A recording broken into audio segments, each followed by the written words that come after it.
When I coach executives, Boris, I tell them, if you're going to memorize anything that's on message, something you absolutely want to get done, rehearse the beginning and the end.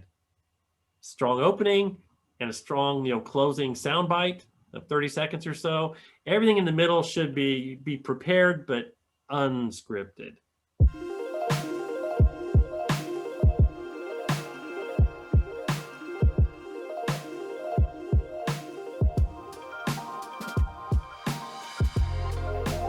Hey there, and welcome to yet another episode of the World of Presentations podcast, brought to you by us at presentation agency 356 Labs.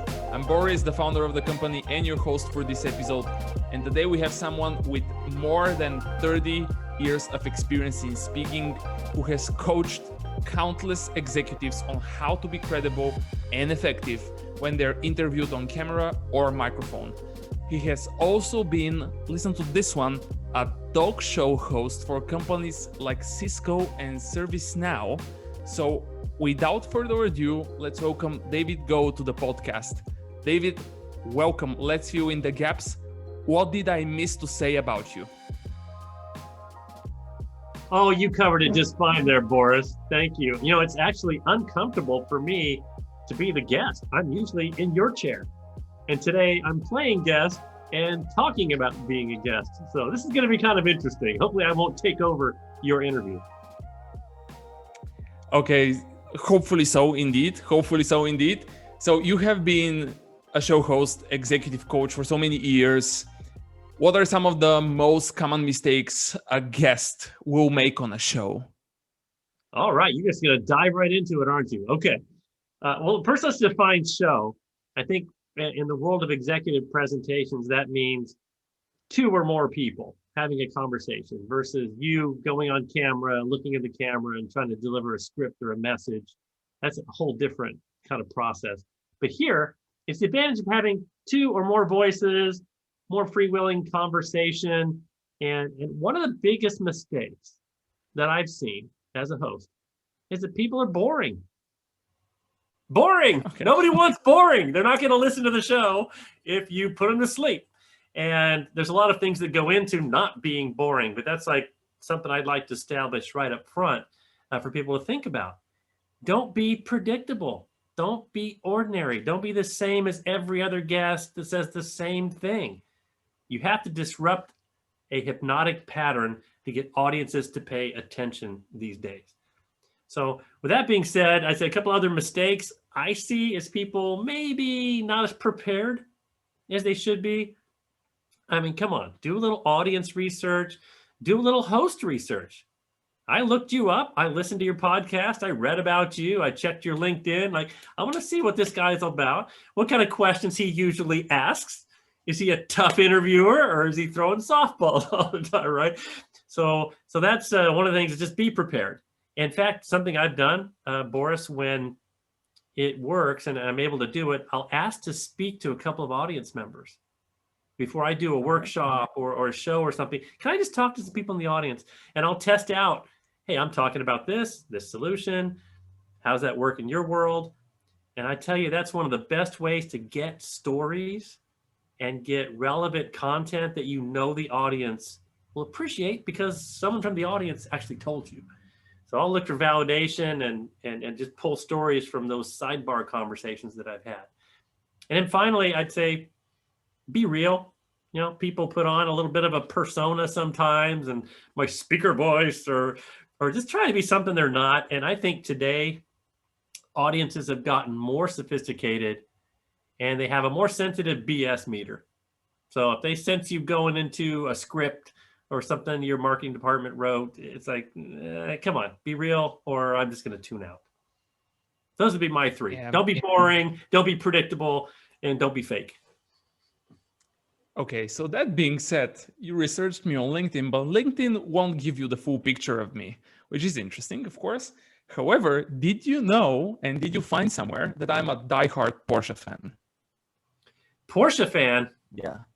I saw you like to play sports, but I did not see a picture of a Porsche. So I did lousy research, Boris. I'm sorry. That one is on the other social networks, on the Facebooks, on the Instagram, somewhere else, for sure.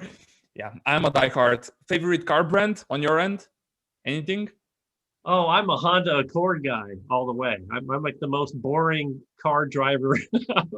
I'm one of those safe people. If you look up the audience demographics for buying Honda Accords, it's got my picture right next to it. All right, so let's come back and let's go back to our topic. We're talking about panels versus the so-called Fearside chats, right? These became quite popular, I would say, in the last few years. What are the main differences here? Like, what should people expect when they get invited to those? What is the main difference? Yeah, fireside chat, which came, I think, from one of the U.S. presidents that used to have these little fireside chats. He was sitting next to a fire in a comfortable chair. It was supposed to create a comfortable environment. And today they still do this. And back when we were all getting together in person all the time, which we'll get back to eventually, I noticed they'll put two chairs on the stage with a host and the executive guest. And these chairs are like the most comfortable, low sitting, slouching, like people sink into these chairs. And what happens to your body when you get it's like sitting in a beanbag chair. You can't get any airflow. Your posture, your gestures, everything changes. And just that physical difference. In fact, something I used to insist on when I was invited as a guest in a fireside chat was, give me a bar stool. Give me a backless chair or something that forces me to sit up, have a little posture, get a little more animated, and not, me fall asleep. So the audience can fall asleep. What is the difference, by the way? Can we say what the difference is when you're like sit down on a chair, lousy chair, and then when you're stand up? Like, what is the difference? Because I need people to hear this. Yeah, it's a huge difference. I mean, sitting down, even like you and I are doing now, it's a virtual meeting. Most people are using Zoom, WebEx, whatever. You sit in a chair, you have this slight kind of, hunching forward. People fold their hands, put them on the desk.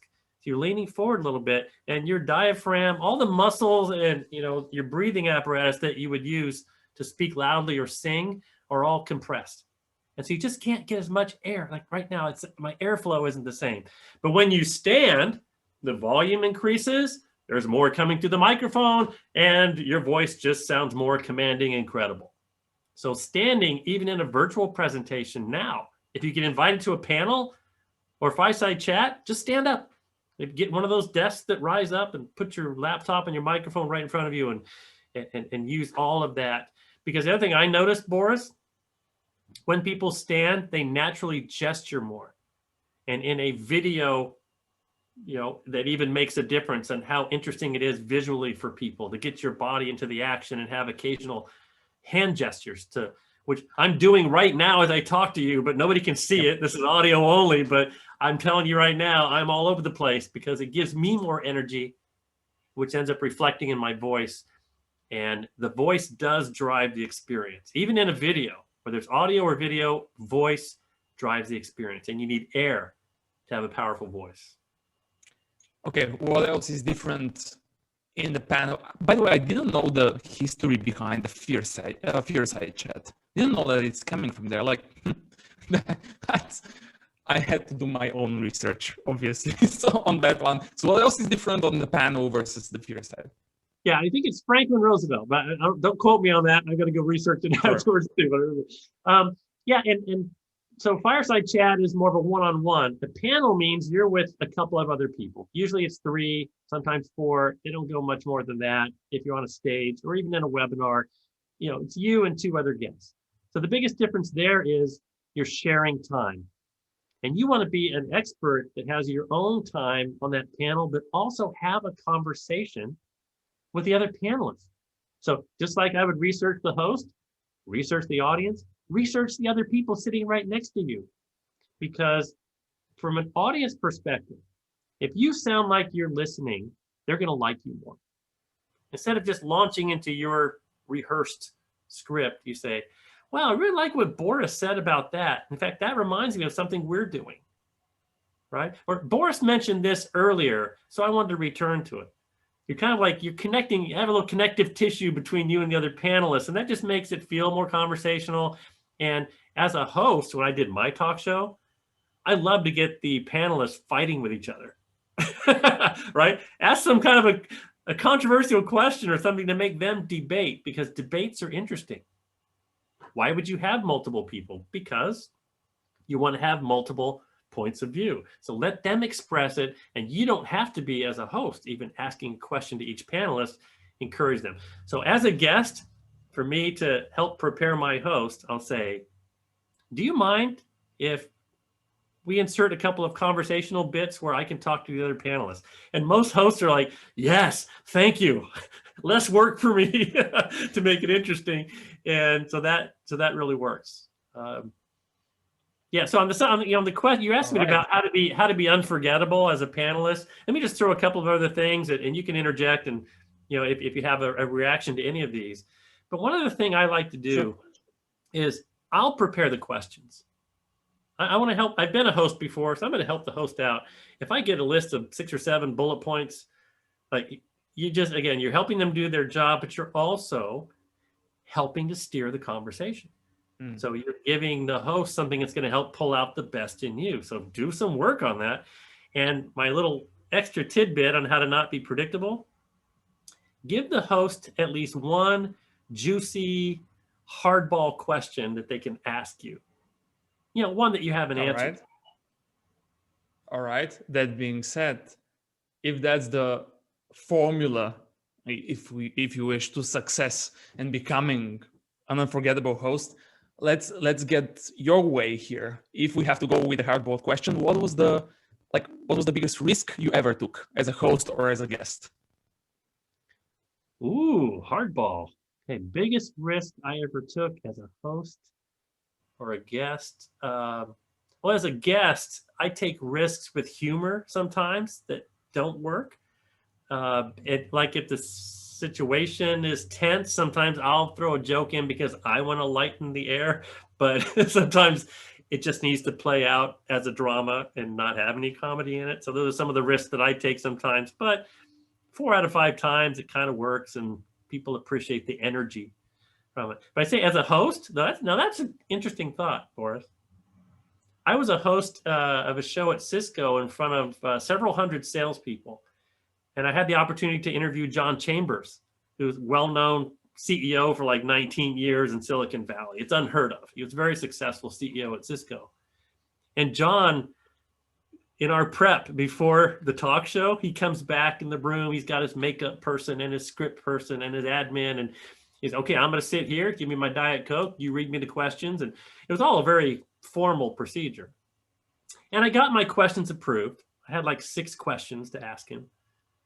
But when we got on stage and the cameras are rolling, I just got this little feeling like, ooh, I just want to see if he cracks. If I do. And this is a big risk. I mean, this is the CEO. He's probably 7 levels above my pay grade. I said, hey, John, before we begin, I was at the Mirage Pool last night in Vegas, and the other salespeople were asking me, oh, you're going to interview John Chambers. Can you ask him a question for us?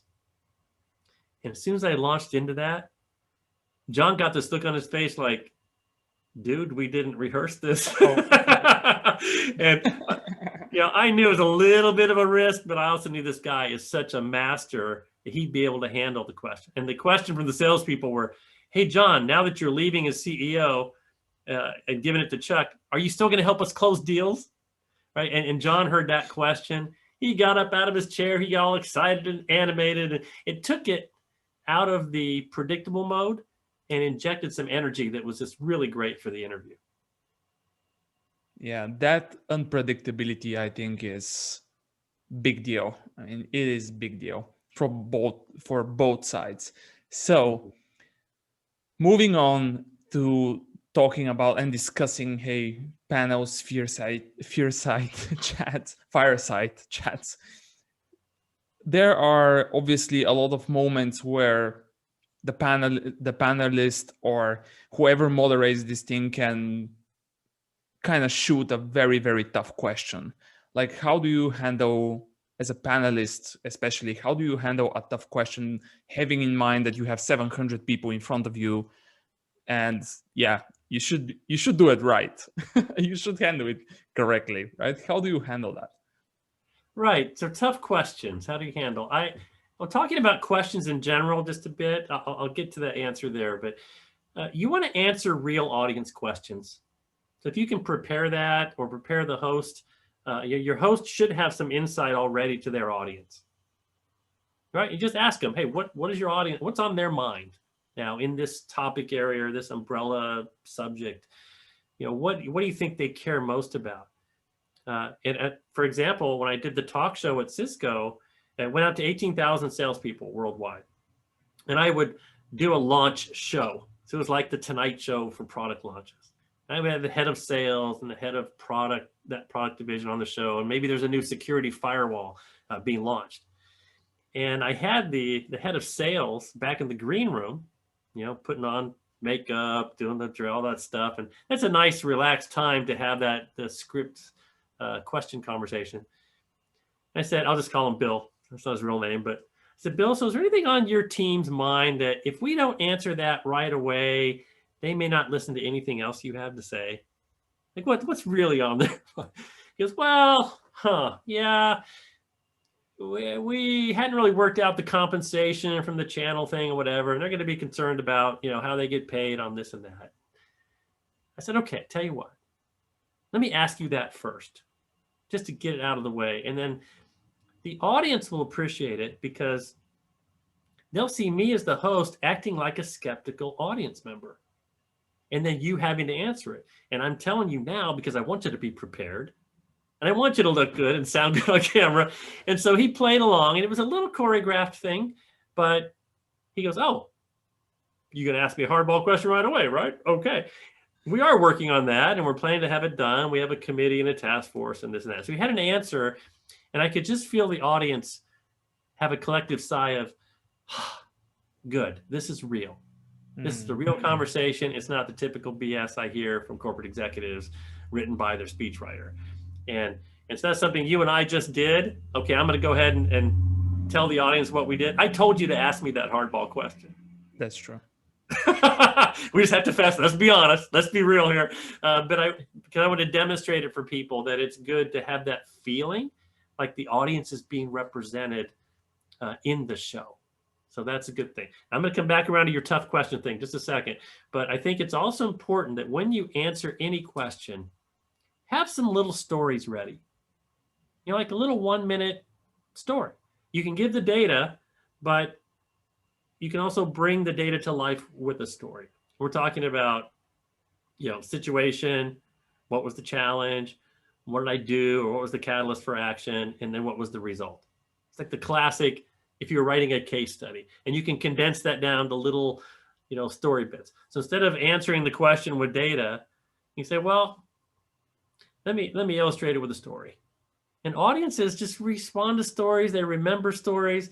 And one thing that I've tried to do, Boris, is I don't just retell stories.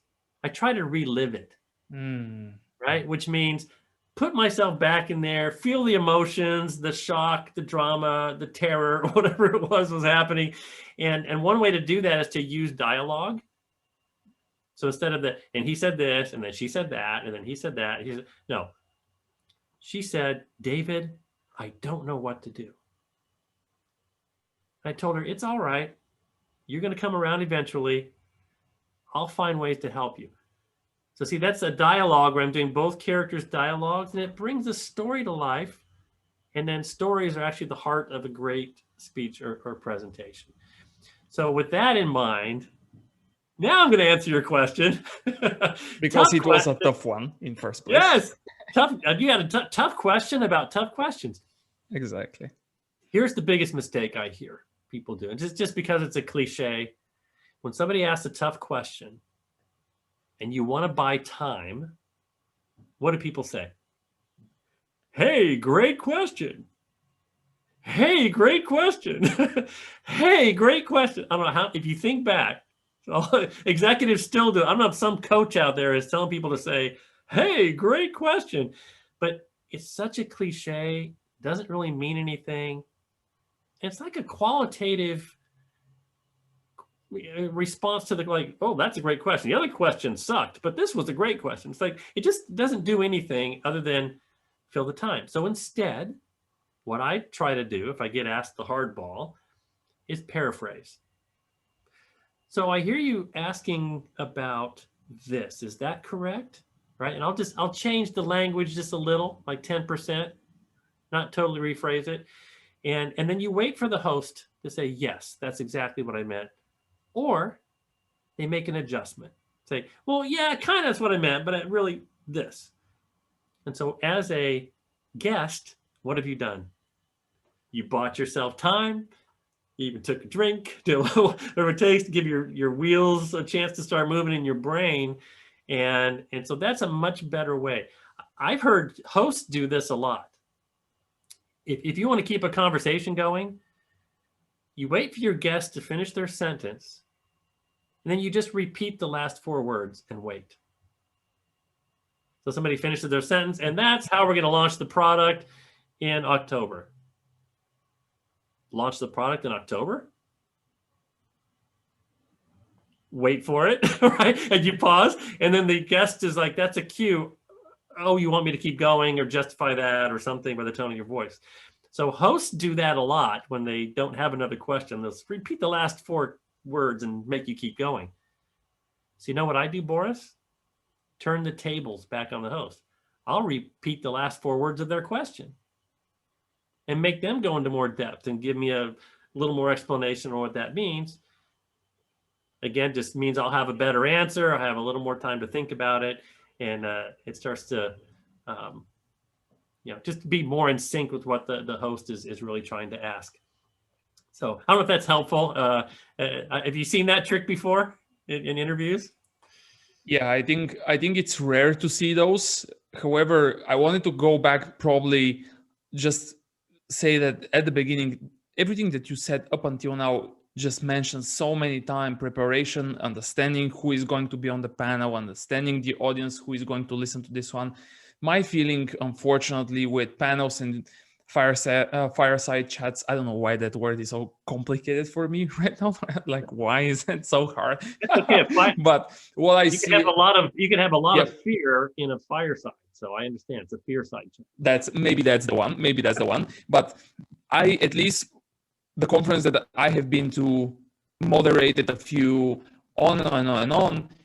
What I see is that people who get invited to one of those, they come to the stage without any preparation because they think that, wait a minute, it's just a discussion, so why should I care? Mm-hmm. And I, like 6 or 7 months ago, maybe more because of the COVID, I worked with a guy from MasterCard who was the chief sales, whatever, here in the region. And he got invited to be the host of a panel. And so he asked me, like, what should I do? So I was like, do you know who is going to be on the panel? He was like, no idea. And I'm like, that's the first thing that you need to understand. Like, find their names, understand who those people are, call them, discuss it. Like, let's start from somewhere. Like, how are you going to ask questions and how are you going to prepare the questions when you don't know who is with you? I mean, how is that going to work out? And it was especially important because the person himself was getting invited to this very expensive event, right? People pay a lot of money and then they see something that is so obvious that it's not prepared, right? It's just so obvious. But anyway, hopefully people that want to be panelists or that get invited that to be panelists will listen to this podcast.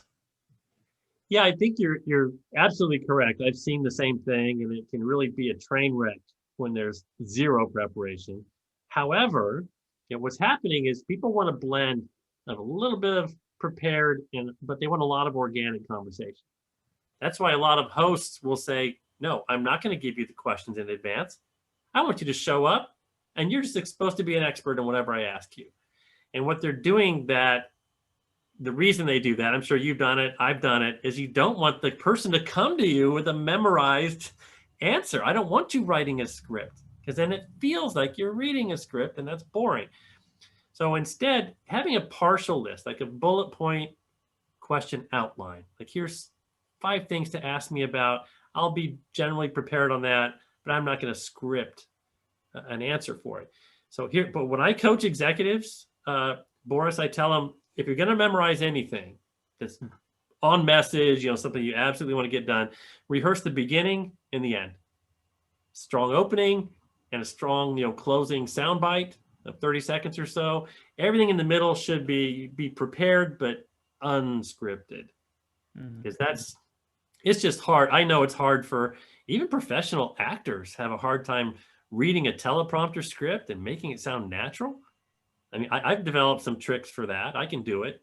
It basically involves taking off some of the polish that you worked on when you rehearsed it. So putting in more gaps, a couple of repeated words, hesitations, pauses, like, I don't know. See, just the way I said that, I don't know, but I'm going to answer you. That little I don't know could actually be in a script, but sounds unscripted. And so professionals will do that a little bit sometimes to just try to make a scripted thing sound unscripted. So I don't know if I answered your question there. Yeah, definitely. Absolutely. There should be a balance of the two, but definitely lean it toward conversational versus a lecture. That's probably a big word to keep in mind, is it needs to be a conversation. And now the world is virtual. That's very interesting virtual world. What's the difference when we talk about a panel compared to the in-person version of it? Like, it's one thing to be around the people, it's another thing to be on the Zoom call with them. Are there any differences? What do you advise your customers? What do I advise my customers? See, I just repeated the last word of the question, bought myself some time. Yeah, it's on camera versus in person. I think most people would love to be in person. Honestly, there's more information for the audience. There's more information for you. You kind of know how you're doing. So I'm going to separate the audio versus video here for a moment. And we're audio only, so our voices are driving this experience. And I'm putting as much volume and variety into my voice as possible, speaking a little quickly and then slowing it down, speaking more loudly and then a little bit softer. All those variations in variety are like a radio show. The morning radio shows that you listen to, at least here in the United States, are crazy. 4 or 5 different voices, male, female, old, young, sound effects, music bumpers. All that's designed to keep your ear interested because you don't have any visual information to support it. So one quick trick that I give to all of my coaching clients is just increase your volume. Roughly, it's about 10% that you need to put into that microphone so there's more coming out the other side. When you're in a Zoom meeting, for example, and you're sitting there looking at someone that's roughly 12 to 14 inches away from you, your subconscious says, no, I can't shout at this person. He's right there. It's like you're sitting, across from a table at Starbucks talking to someone. You're not going to be shouting at them. However, if you raise it just about 10%, usually it lifts up everything. The microphone has more to work with. It gets the lower part of your voice. It gets just a lot more comes out the other side because you're putting more in. So that's one of the big differences, I think, for, just in audio between in-person and virtual. Now, for video, if you're going to add that element, use the visual. This is a little box you've been put into. So taking away your whole body and you can't walk around on the stage. So the audience is missing those cues and that visual variety. So you have to, within this little frame, and if people can imagine right now, my hands are up near my shoulder. I keep my fingers together. Sometimes I'll gesture one hand at a time.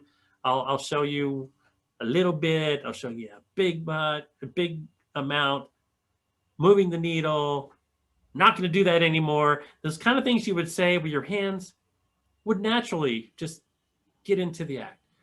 And you can't have them down below. Most people I see have them on the table and the gestures are so low, nobody sees them.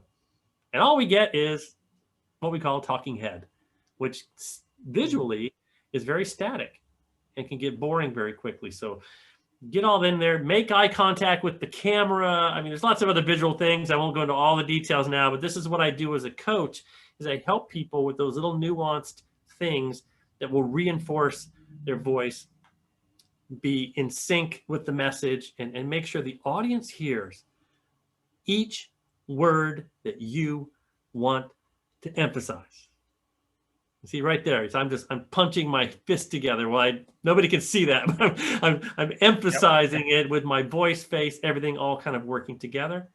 I think that's one of the things in virtual people can do that'll help set them aside from most of the other presenters on camera, because people just don't do these things. They don't do eye contact, they don't do gestures, and they're usually a little too quiet.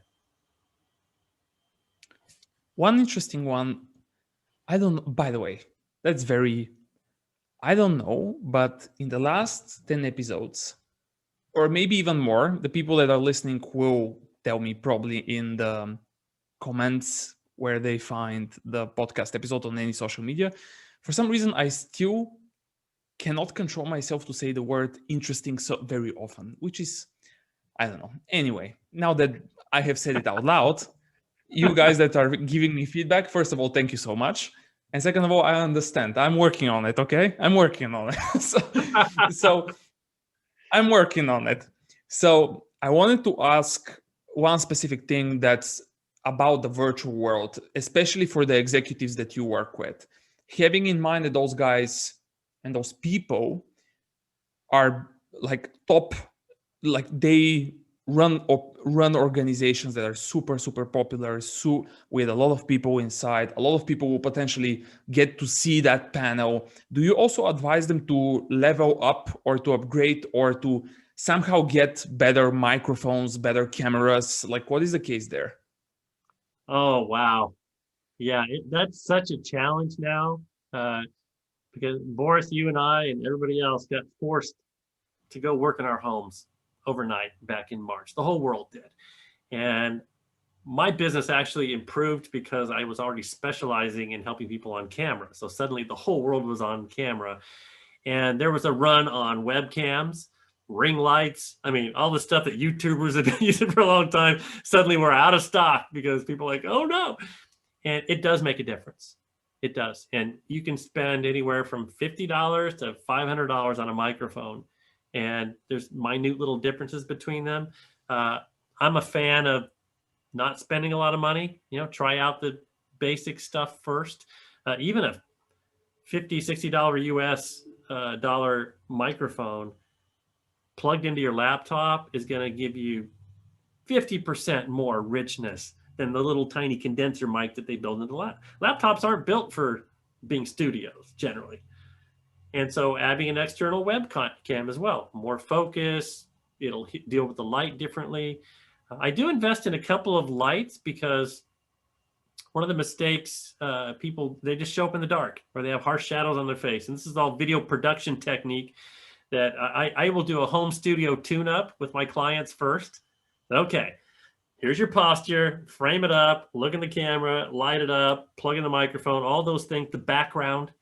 I'm using a green screen background right now, but I also have a few different places in my house that I like to have just as a natural, and it says something. Your background says something. You just don't want it to overpower you. So all these things do matter. And in fact, I have a little gear guide that I publish out. Like, here's the stuff I use. The cheapest, most portable, good quality stuff that I've found over the last few years. And I used to travel with it too. So everything's super lightweight, packable, condensed, foldable, convertible.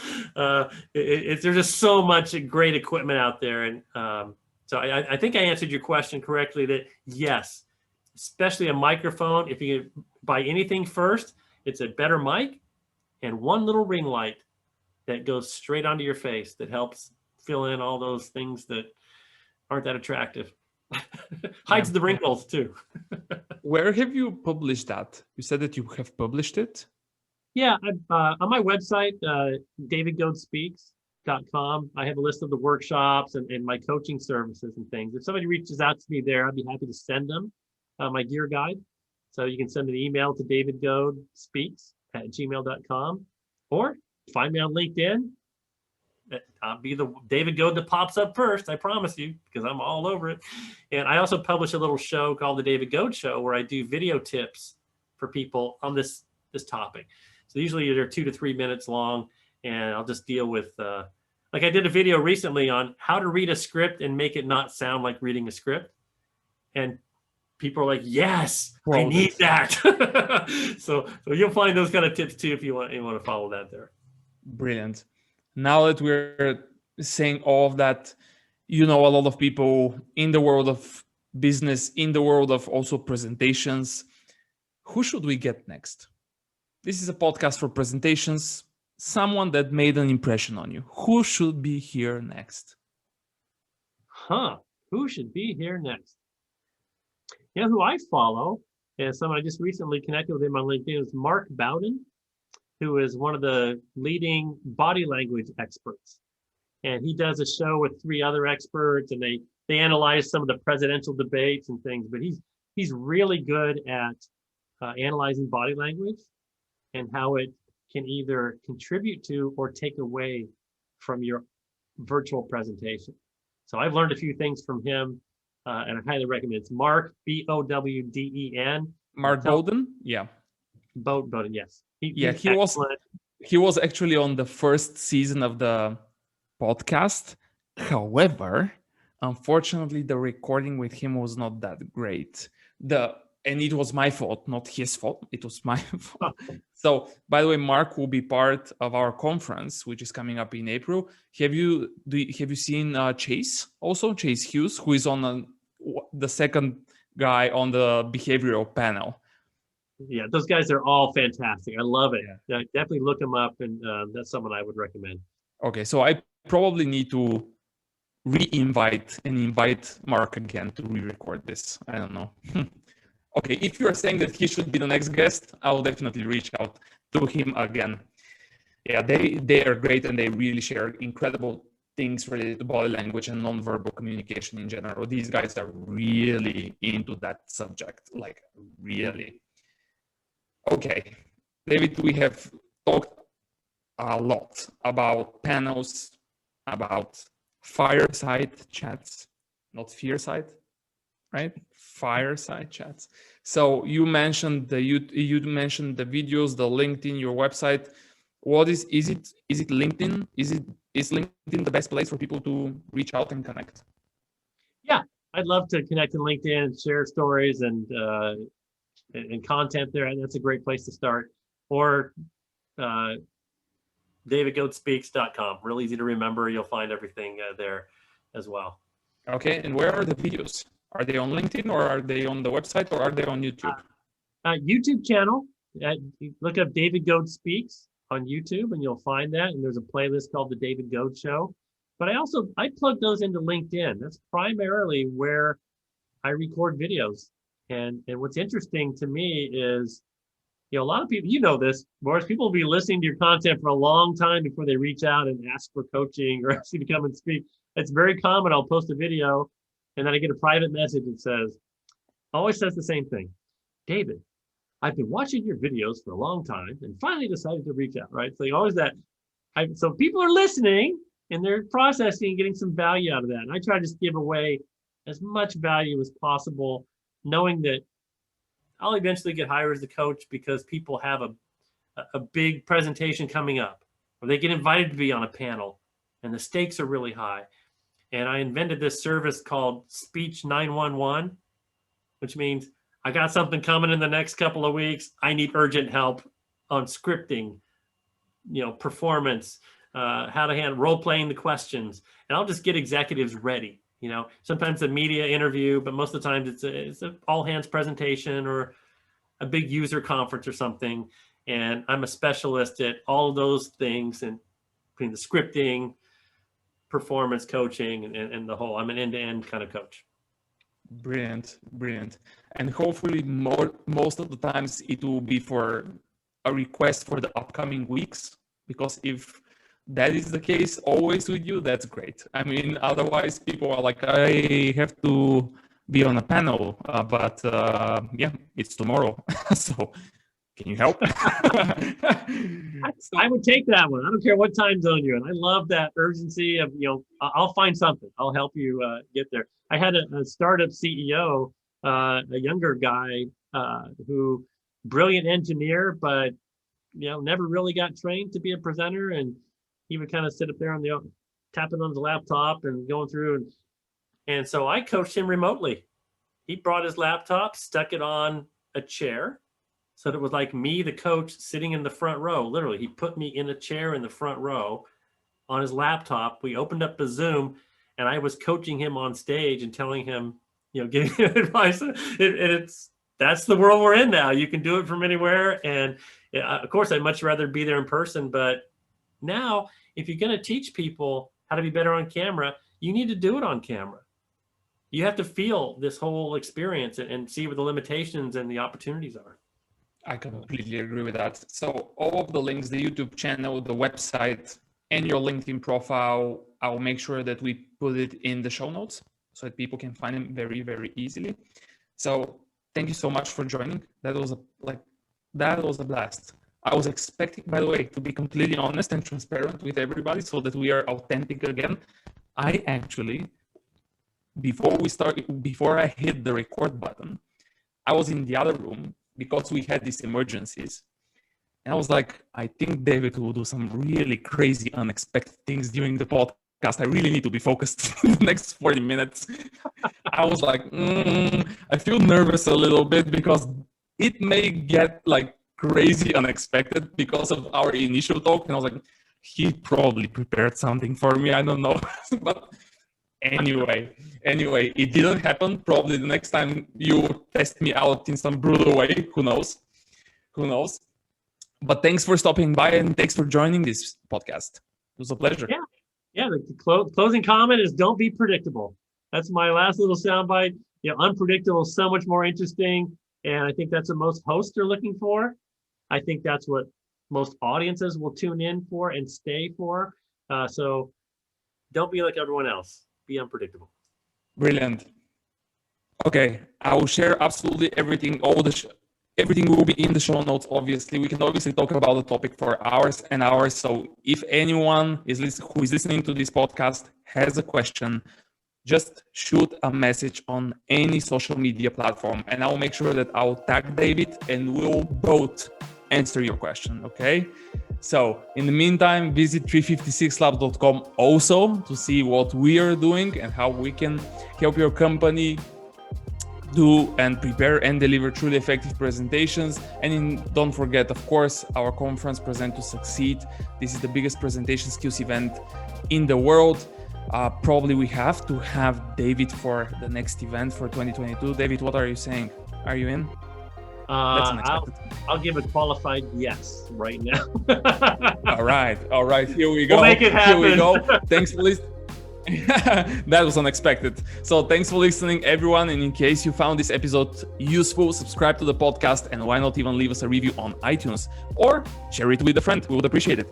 Thanks again and see you in the next one. Bye-bye.